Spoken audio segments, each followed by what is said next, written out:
Y en la última sección estuvimos analizando esos conocimientos geométricos de los constructores de las pirámides. Según afirma el profesor Smith, citado por el señor Peebles, los conocimientos geométricos de los constructores de pirámides comenzaron y terminaron los de Euclides. Antes de la existencia de Grecia, las artes con los egipcios ya estaban maduras y eran antiguas. Los egipcios conocían bien el arte de medir la tierra, un arte basado en la geometría, ya que según la Biblia, Josué, tras conquistar Tierra Santa, tuvo la habilidad suficiente para dividirla. ¿Y cómo podía un pueblo tan hábil en la filosofía natural como los egipcios no serlo profesionalmente en psicología y filosofía espiritual? La pregunta que nos hace Elena en esta parte. Y entramos a el templo fue la cuna de la civilización más elevada y solo él poseía ese conocimiento superior de la magia, que era en sí mismo la quintesencia de la filosofía natural.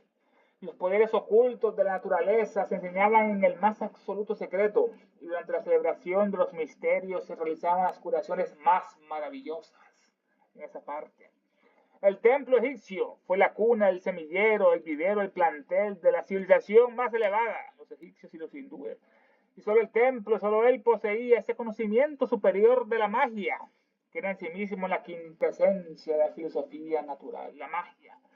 Solo en el templo poseía ese conocimiento superior de la magia.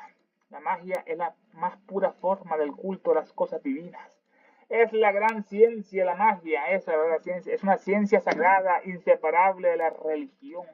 Dice Platón, el iniciado, la magia consiste en el culto de los dioses, en este caso, y se adquiere mediante este culto, la magia.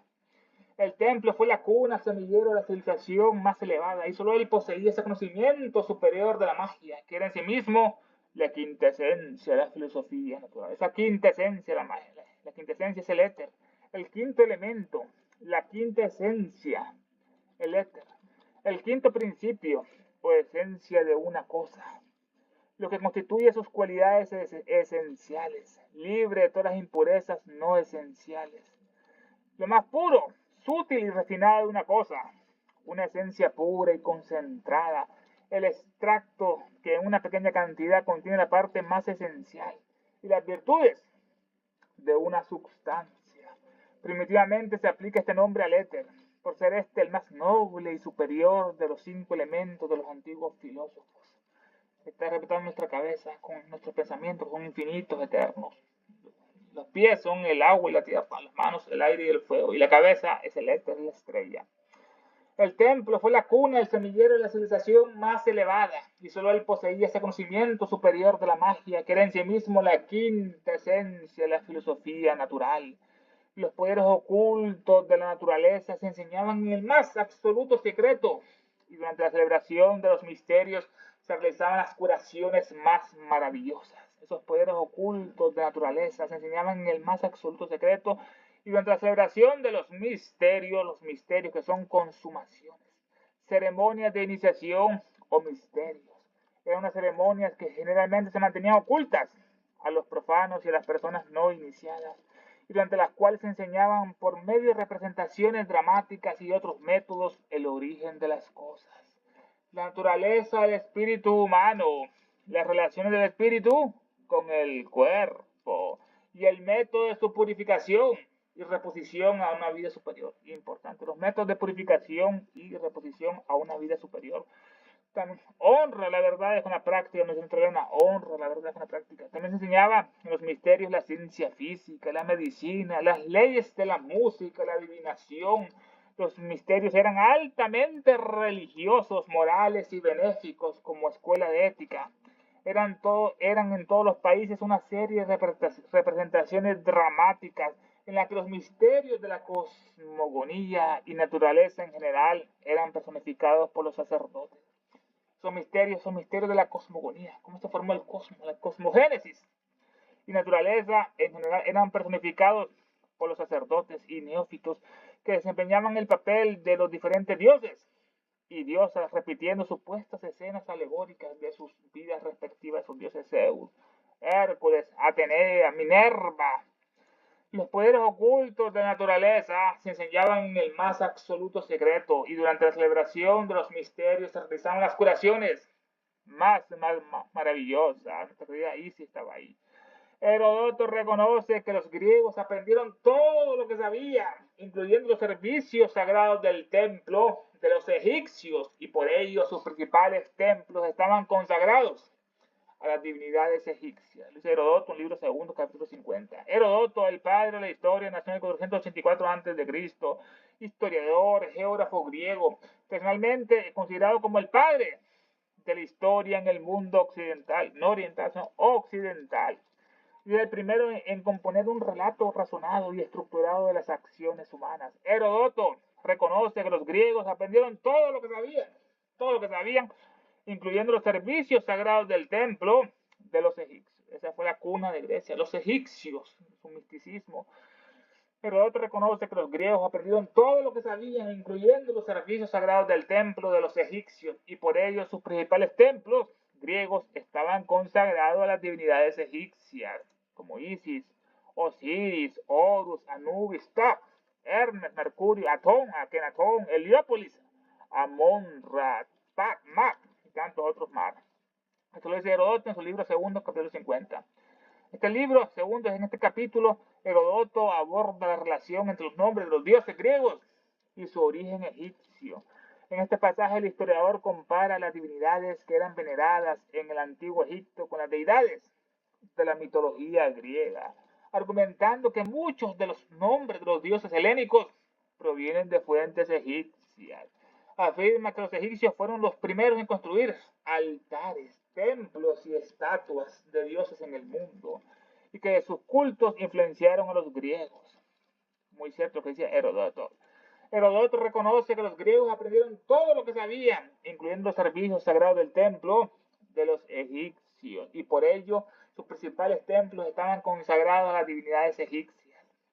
Melampo, el famoso sanador y adivino de Argos, tenía que utilizar sus medicinas a la manera de los egipcios, de quienes había adquirido sus conocimientos, siempre que deseaba que su cura fuera completamente efectiva. Melampo era un adivino, un sanador griego nacido en Pilos, que gobernó sobre Argos. Recibió de Apolo el don de la profecía y fue iniciado en entender el lenguaje de los pájaros. Entendía el lenguaje de los pájaros.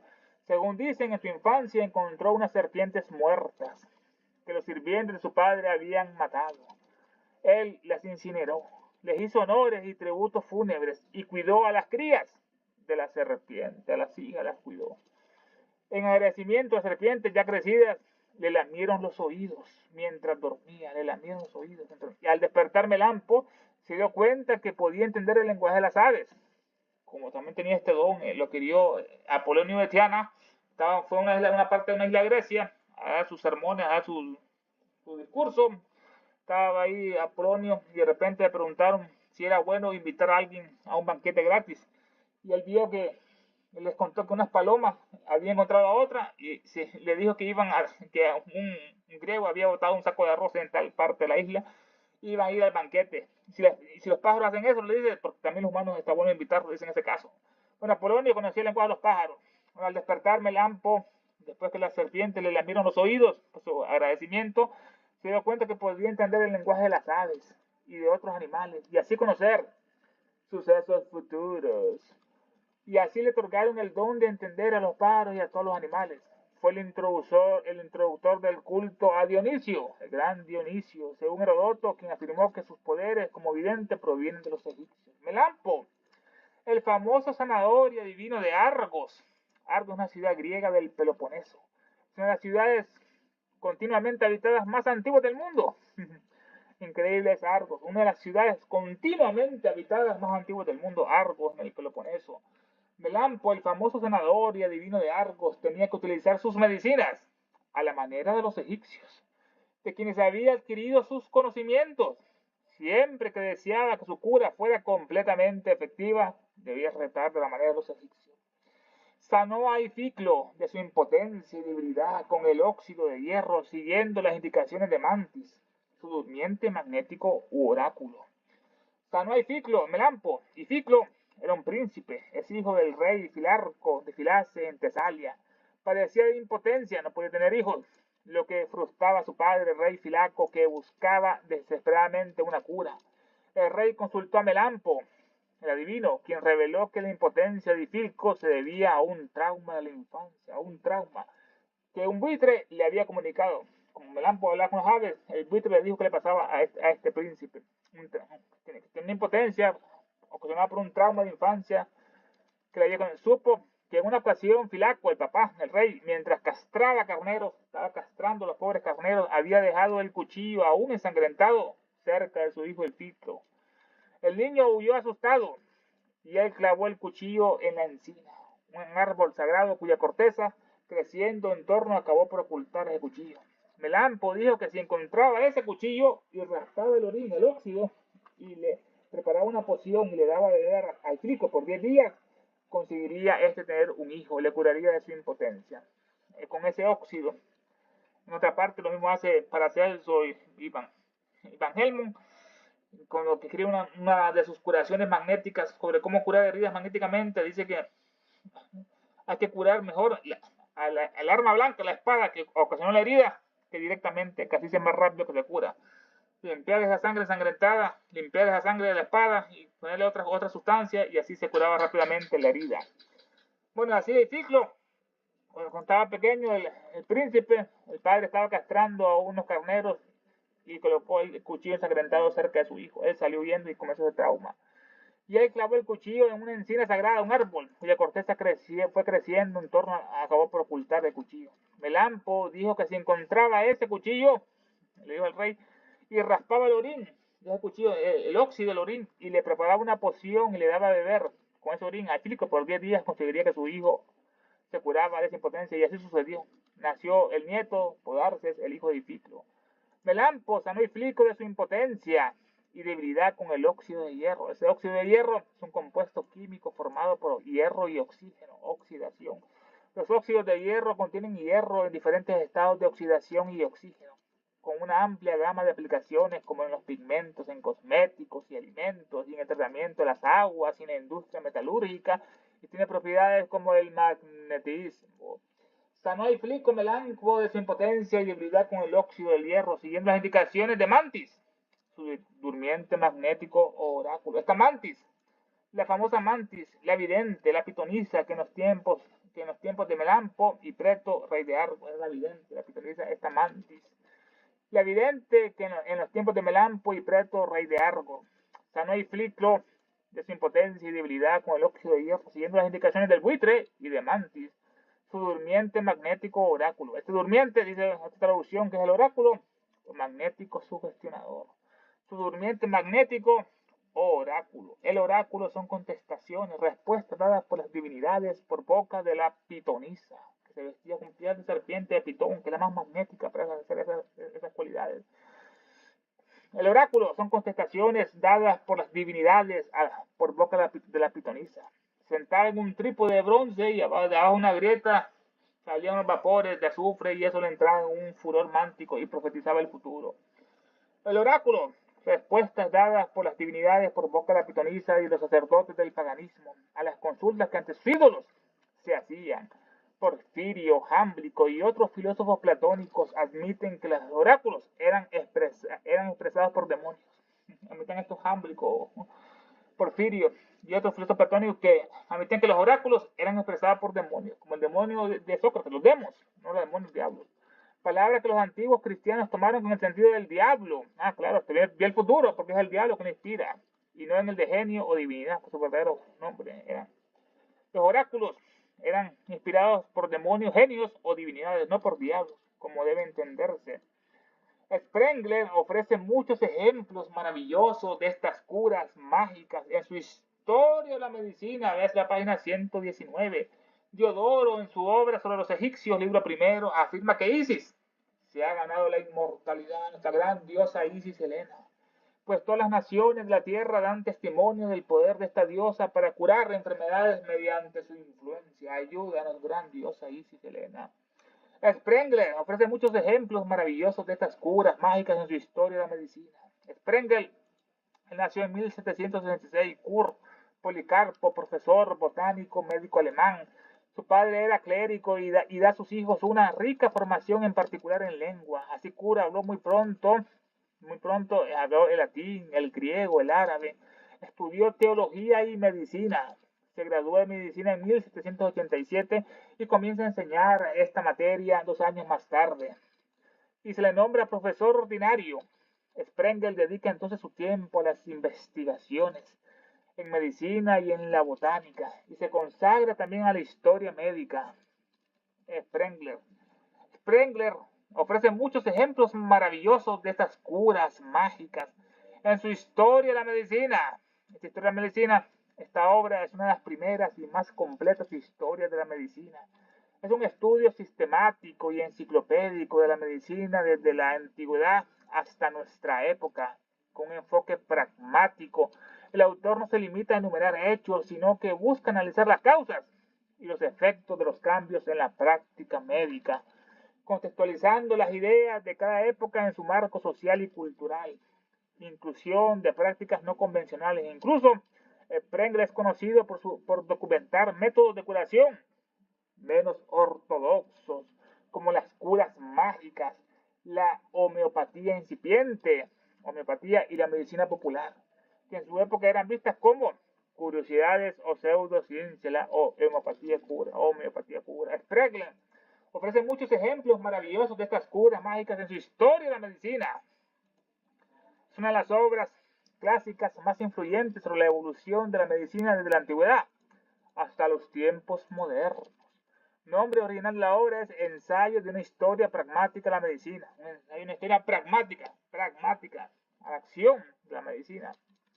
Es un texto de referencia de toda Europa. Sprengel no quiso solo narrar cronológicamente los hechos, sino explicar el desarrollo de la medicina en relación con la filosofía, la religión, la cultura de cada época.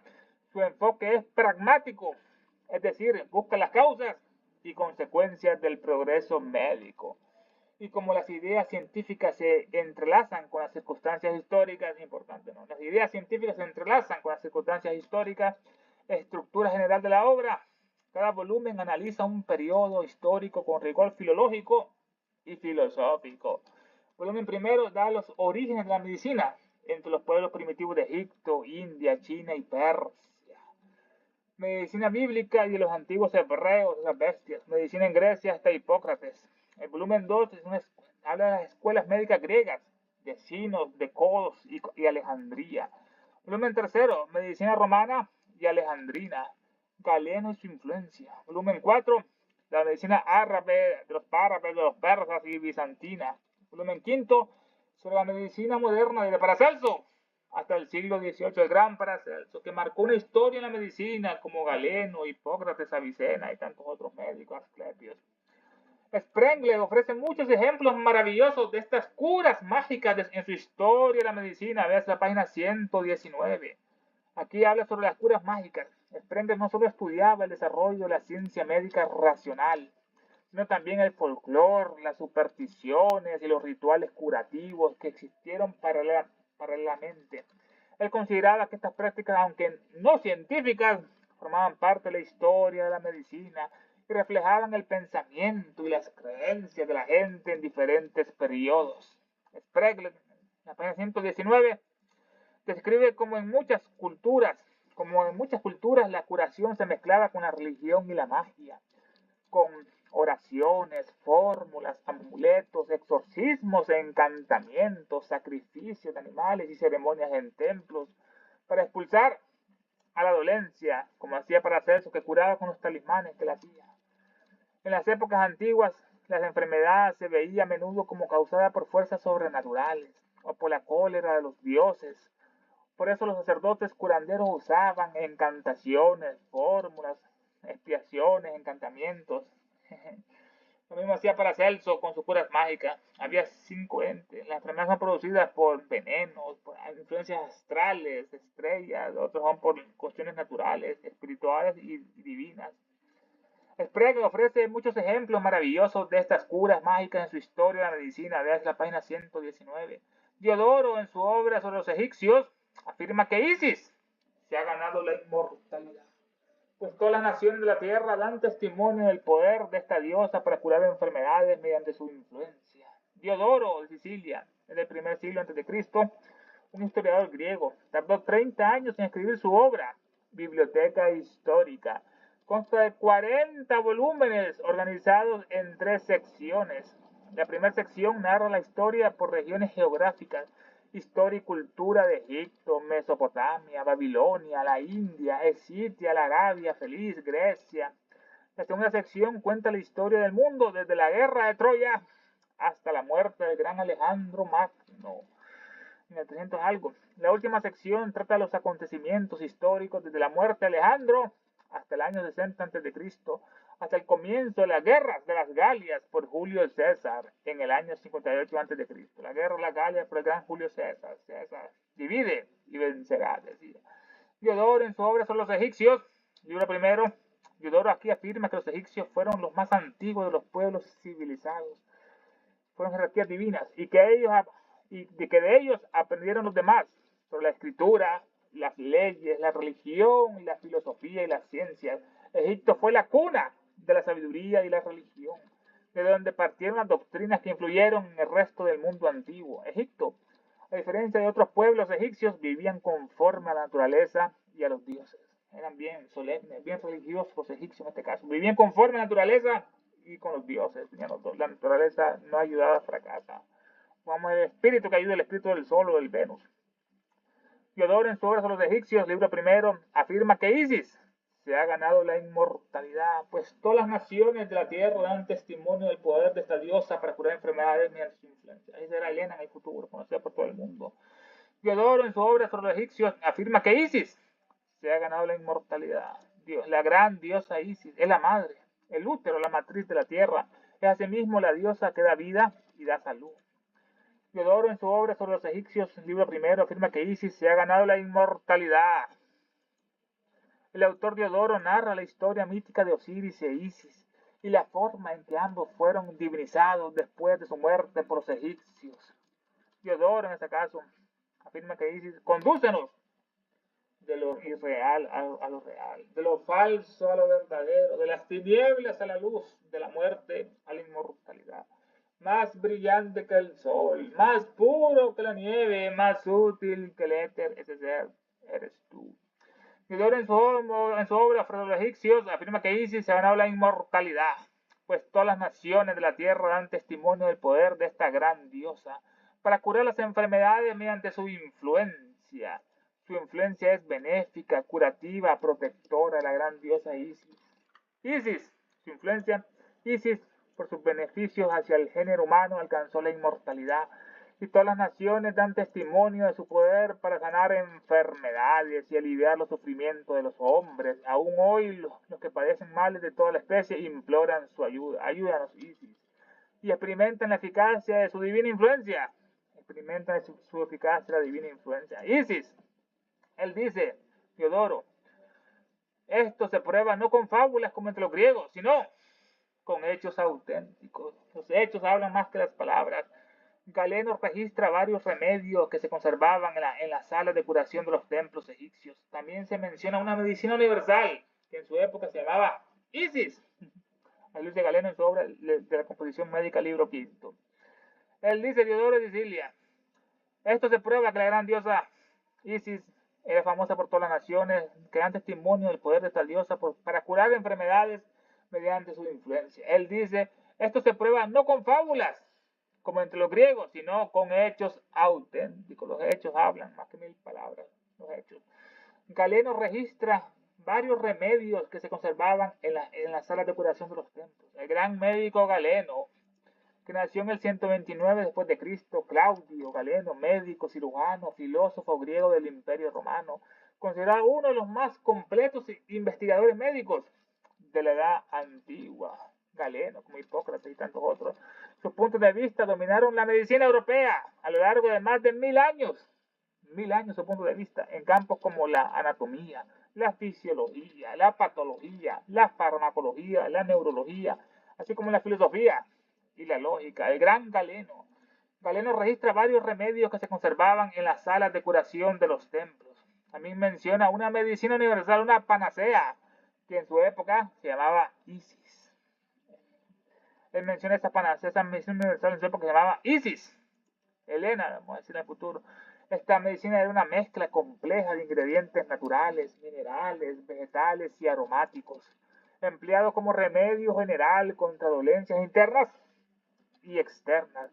Según Galeno, se usaba para fortalecer al cuerpo debilitado, purificar la sangre, importante, curar heridas y ulceraciones y restablecer el equilibrio de los pulmones. Todo esto hacía esa Isis. Fortalecer el cuerpo debilitado, gracias Isis. Purificar la sangre, curar heridas y ulceraciones y restablecer el equilibrio de los humores, la sangre, el plasma, todos estos humores. Galeno registra varios remedios que se conservaban en las salas de curación de los templos. También menciona una medicina universal que en su época se llamaba Isis. Dice Galeno en su obra de la composición médica, libro quinto. Literalmente esta obra de Galeno se llama sobre la composición de medicamentos según su clase. Era una de las obras farmacológicas más importantes de Galeno.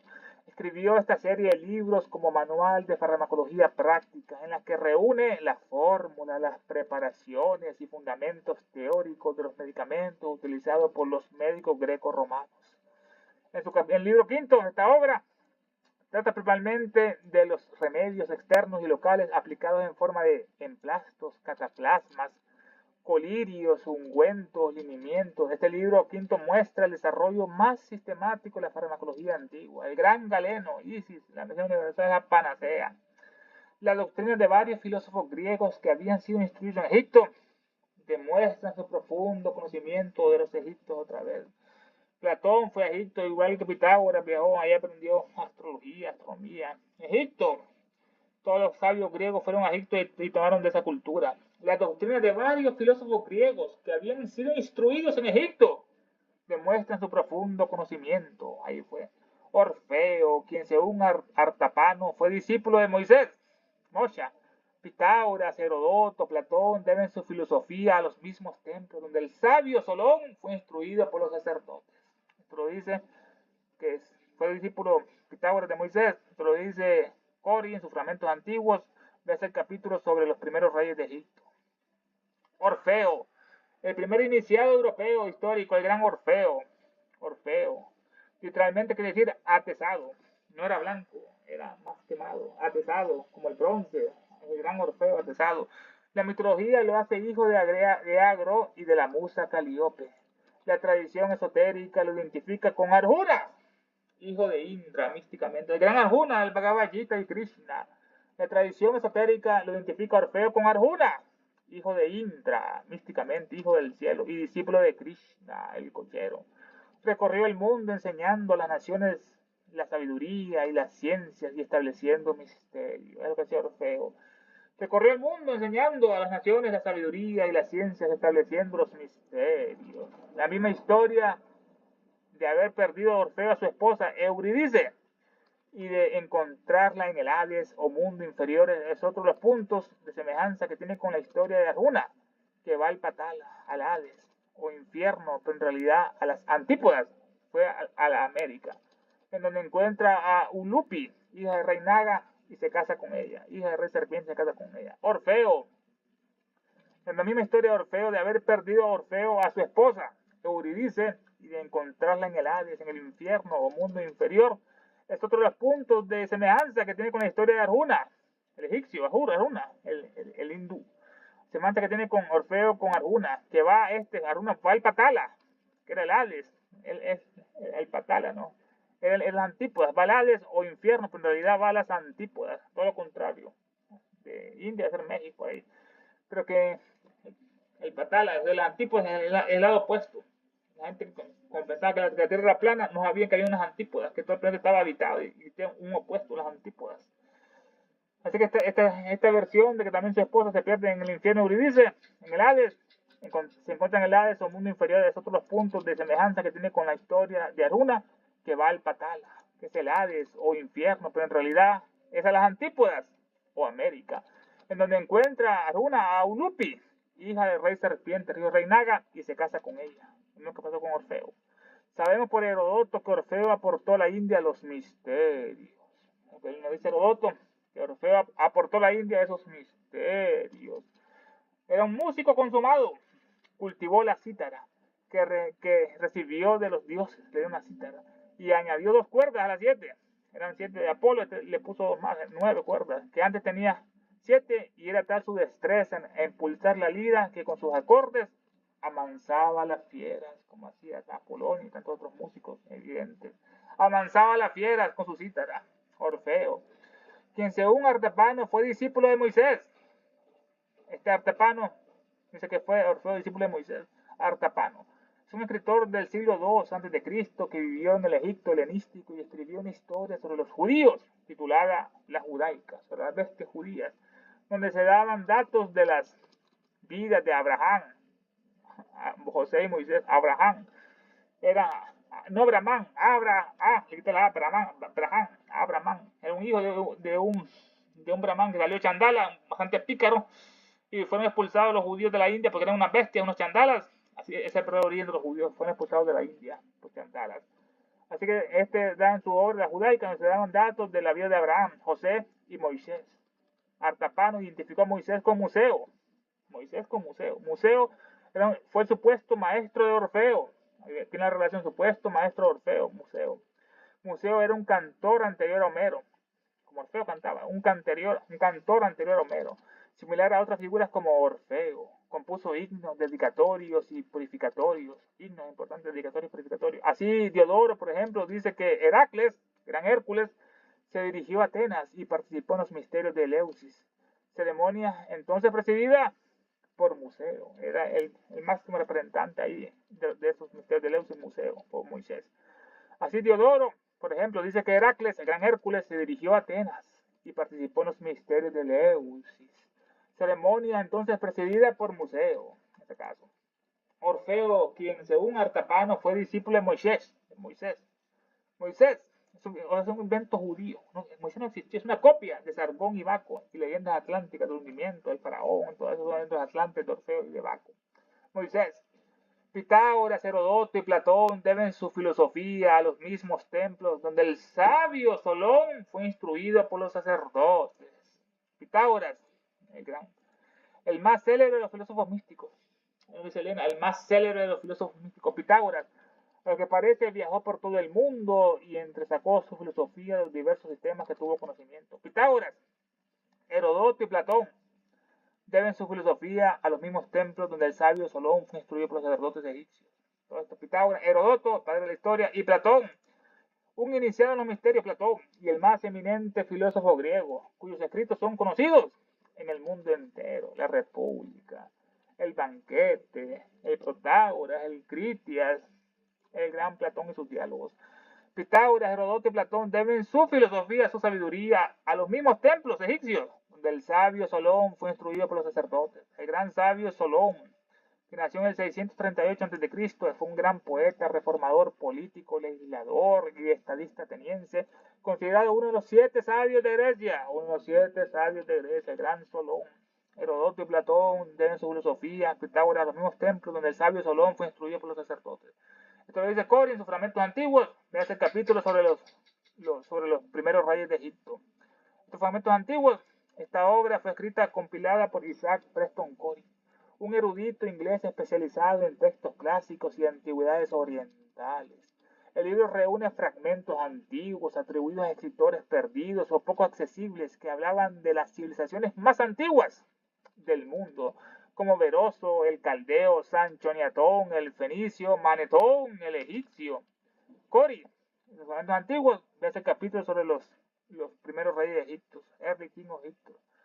Este capítulo pertenece a la sección egipcia del libro y se basa principalmente a los fragmentos atribuidos a Manetón, el gran Manetón, el sacerdote egipcio que escribió la historia de Egipto en griego. Escribió la historia de Egipto en griego durante el reinado de Ptolomeo II. Esto fue en el siglo III a.C. En este capítulo, Cori resume las dinastías de reyes egipcios anteriores al diluvio, Menes, las épocas de los dioses, semidioses y manes, las épocas de los dioses divinas, semidioses y los manes, y las correspondencias cronológicas con los reyes babilonios y los atlantes que se hundieron. Entonces, Cori hace el capítulo sobre los primeros reyes antiguos, fragmentos antiguos, los primeros reyes egipcios, fragmentos antiguos. Dice Plinio que Antíclides relata que las letras fueron inventadas en Egipto por una persona llamada Menón, 15 años antes de Foroneo, el rey más antiguo de Grecia. De Plinio en su libro séptimo, capítulo 56. De Plinio, historiador, nació en el 23 después de Cristo, un escritor militar romano, hizo estudios e investigaciones en fenómenos naturales, etnográficos, las razas, geográficos, recopilados en su obra Historia Natural. Dice Plinio que Antíclides relata que las letras fueron inventadas en Egipto, el censar, el Devanagari, por una persona llamada Menón, 15 años antes que Foroneo, que fue el rey más antiguo de Grecia. Antes de los griegos ya estaban los egipcios, inventaron las letras. Este Antíclides es un historiador y cronógrafo griego, aunque su obra no se conserva, fragmentos y citas de ella fueron preservados por autores posteriores. Fue un erudito mitógrafo interesado en los orígenes de la civilización, la genealogía de los dioses y héroes. ¿Cuál es el origen? La genealogía de los dioses y héroes y las cronologías antiguas. Antíclides relata que las letras fueron inventadas en Egipto por una persona llamada Menón. Este Menón, Antíclides, este historiador griego del siglo III a.C., afirma que Egipto fue la cuna de la escritura, y atribuyó su invención a un sabio llamado Menón. Nada más se conserva sobre él, así que su figura pertenece a la tradición mítica egipcia, como los grandes sabios civilizadores como Top, Hermes, Trimegisto y Menes, que son dioses civilizadores, iluminadores, regeneradores, que enseñaron todas las artes y ciencias a los humanos, la agricultura, la matemática, la geometría, la astronomía. Top. Así que este Menón entra en esa misma categoría como los grandes sabios civilizadores, Top, Hermes, Trimegisto y Menes, el primer rey histórico. Dice Plinio que Antíclides relata que las letras fueron inventadas en Egipto por una persona llamada Menón, 15 años antes que Foroneo, el rey más antiguo de Grecia.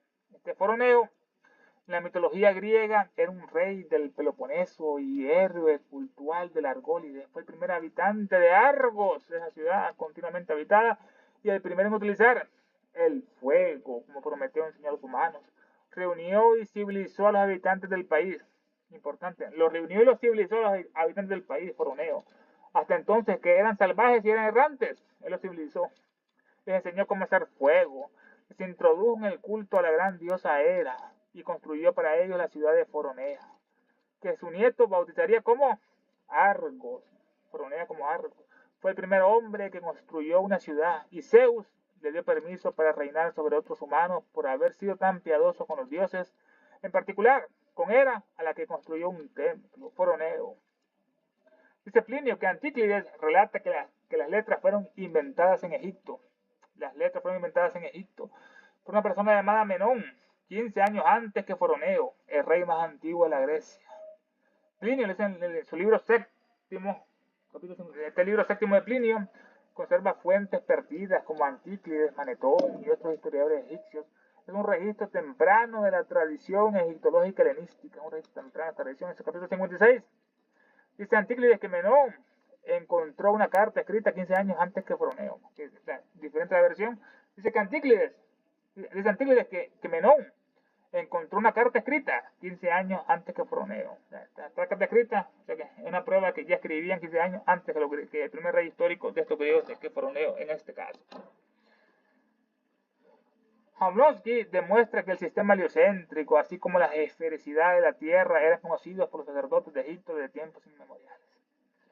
Jablonski demuestra que el sistema heliocéntrico, así como la esfericidad de la Tierra, eran conocidos por los sacerdotes egipcios desde tiempos inmemoriales. Este Jablonski nació en 1693. Johann David era un erudito alemán especializado en historia y cultura del antiguo Egipto. Jablonski demuestra que el sistema heliocéntrico del Sol, así como la esfericidad de la Tierra, eran conocidos por los sacerdotes egipcios desde los tiempos inmemoriales. Qué tremendo estudio, qué tremenda sabiduría que solo Elena nos la regala. Creo que el sistema tanto lo oculta porque dice la verdad acerca de todo. Y esa sociedad teosófica que tanto le costó fundar en la India, en allá, está hoy presidida por esa bestia, Tim Boy, un masón, sionista, un muerto viviente, un cucarachón como Tim Boy. Y por esa bestia también de Isaac Hawley, que va viendo mujeres en bikini, de Enrique Rey, que quería enamorar a un viejo, a una joven, hablante de esa sociedad teosófica, siendo un viejo casado. O esa bestia dice Resende, esa brasileña, que un hombre desnudo se le metió en una conferencia por Zoom, que barba esa dice Resende, o Pablo Sender, un argentino que embarazó a una abuelita yankee, para tomar una ciudadanía y vivir en Crotona, forjada de estudio, o esa bestia de venezolana, criptojudía, de esa bestia Martín Liderman, que está en Crotona, Ohio, hablando estupideces que no lean a Elena. Estos son bestias infiltrados como ese Pablo Cuevas de Chile, ese José Garrochategui de Argentina, esas alimañas, bestias, animales, error de naturaleza. Y pasamos a las invocaciones finales.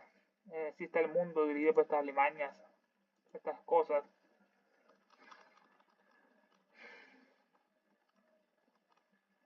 Invocación al demonio solar por la guerra del mundo. Nos inclinamos con devoción y reverencia ante la sagrada presencia invisible del diablo en el universo, el logo central universal, nuestro logo solar, la jerarquía satánica diabólica, Nuestra Señora Blavatsky, la madre del mundo, el señor Buda, el Manu Bhavata, el Bodhisattva, el señor Maitreya, el Mahachohan, Mahasura, los 7 Chohan y los diablos, maestros de la gran fraternidad oscura. Y fervorosamente les pedimos que los poderes de sabiduría, de odio, de oscuridad y guerra circunden, encadenen la humanidad entera, inspiran a los dirigentes de todas las naciones para que sufran disturbios, guerras, catástrofes, enfermedades, calamidades, hambre, tanto mal. Aquellos poderes que siempre trabajan por el mal, por el progreso y la ciencia, la humanidad, inspiran a los dirigentes de todas las naciones para que se establezca sobre la tierra una guerra verdadera y sufrimientos perdurables, que las fuerzas de las tinieblas venzan a las fuerzas de la luz, que el mal, el caos y el sufrimiento encadenan a la maldita humanidad entera, que la guerra y la maldición del diabólico ser se derramen por el mundo, que los poderes de sabiduría, tinieblas y odio envuelvan a todos los seres y a todas las criaturas y a todos los hombres y mujeres de esta tierra. Hay una sola vida, una sola satanicidad de hombres y muere, una destrucción de naciones, que el espíritu de desunión y de odio incompasivo que no conocen barreras se apoderen del planeta entero, que los grandes diablos maldigan y guíen los senderos de la humanidad en 2025 y siempre. Permiten que cada uno de nosotros vayamos adelante y rendamos nuestros niveles internos de servicio para los cuales estamos más capacitados. Que así sea. Creo en Satanás, padre del mal y señor nuestro, y en su hijo el anticristo, nacido y engendrado de una santa virgen Helena. Creo en el diablo omnipotente, padre del mal, destructor de todas las cosas, perturbador de los cielos y la tierra, y el anticristo, su único hijo, que fue concebido por obra del espíritu maligno y nació una sacrílega y bella virgen. Fue glorificado por los hombres, reinó sobre ellos, subió al trono del Dios Todopoderoso y sentado junto a él, ahí insulta a los vivos y a los muertos. Creo en el espíritu del mal, en la sinagoga de Satanás, en la comunión de los malvados, en la perdición del cuerpo y la muerte, infierno perdurable. Del cielo cayó un lucero. Su nombre es o luz cósmica manifestada, o unidad de la vida única, o celeste shukra resplandeciente, o manifestada conciencia proterva, o fojad indómito dietérico, o eterno entre los eones, o rayo prometeico manvantárico, que tu luz descienda hacia nosotros, que la fuerza se encienda y que el gran Satán prevalezca. Cada aquel que se sienta uno contigo, sepa por lo tanto que es uno con todo lo demás. Despertad, criaturas dracónicas. Es hora de volver a la superficie. Él volverá. Es el fin de una era. Queremos justicia de vuelta, pero no las... Ya. Satanás es nuestro Dios. Nada nos faltará. La verdad es que nuestra diosa, todos lo perderán. ¡Ave Satán!